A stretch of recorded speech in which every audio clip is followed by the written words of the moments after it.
नमस्कार. आजच्या ठळक बातम्या. भारताची लोकशाही धोक्यात. मतदानाचा टक्का घसरल्याने देशाचं भवितव्य अंधारमय. लोकांचे पश्चाताप करणारे व्हिडिओ व्हायरल. वेळीच मतदान केलं असतं तर घरदारं वाचली असती. अखिल भारतीय मतदान करो संघटनेच्या अध्यक्षांचं वक्तव्य. मोडकळलेल्या लोकशाहीचा फायदा घेण्याचा प्रयत्न. वेळीच सावध होण्याची गरज. नमस्कार, मी वैशाली गुंड. भविष्यामध्ये ह्या बातम्या आपल्याला ऐकायला येऊ शकतात. खरं तर लोकशाही वाचवायची असेल तर आपल्याला मतदान केलं पाहिजे. हा व्हिडिओ उपदेशपर नाहीये किंवा भीती घालणाराही नाहीये, पण भविष्यामध्ये या गोष्टी घडूच नयेत म्हणून आपण एक संकल्प केला पाहिजे. खरं तर महाराष्ट्रातल्या दुसऱ्या टप्प्यातलं मतदान आहे. येत्या काही दिवसातच आपण मतदानाला सामोरे जाणार आहोत. लोकशाही वाचली पाहिजे. लोकशाही म्हणजे काय? लोकशाही म्हणजे लोकांनी लोकांसाठी चालवलेलं राज्य म्हणजे लोकशाही राज्य. मग ही लोकशाही वाचवायची असेल तर आपल्याला मतदान केलं पाहिजे.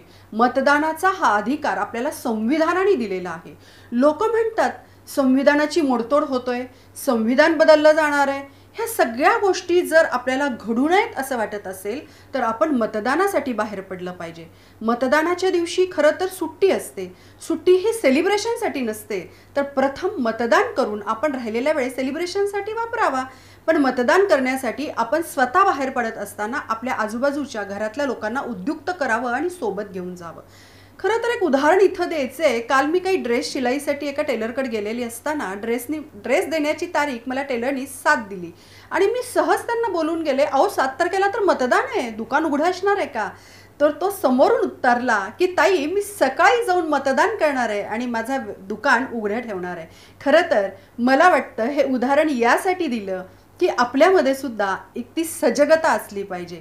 लोकशाहीचा उत्सव साजरा करत असताना खरं तर मतदान करणं गरजेचं आहे. खरं तर लोक असंही म्हणतात, व्हिडिओ पाहताना काही रील्सही असे पाहण्यात आले की काय करताय सरकार, येण मारताना वा क्या करते है वो. खरं तर मला असं वाटतं की सरकार काय करतं ते आपल्याला ज्या सोयी सुविधा मिळत आहेत किंवा देश स्वतंत्र झाल्यापासून आपण जी क्रांती घडवलेली आहे त्या क्रांती घडवण्यासाठी सेवा सुविधा, रोड, गटर, मीटरची ही इलेक्शन नाही असंही म्हणतात.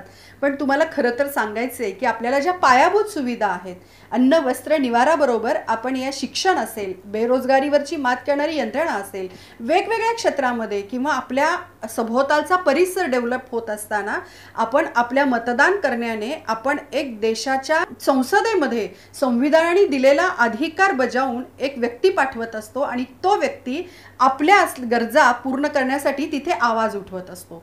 मतदान कुणालाही करा, परंतु नाराज होऊन घरात बसू नका. कोणताही राग जर आला असेल, एखादी भावना दुखवली गेली असेल तर मतपेटीतून ती जागृतपणे मांडा. कारण दर 5 वर्षांनी मिळणारा हा अधिकार आहे आणि तो संविधानाने दिलेला आहे.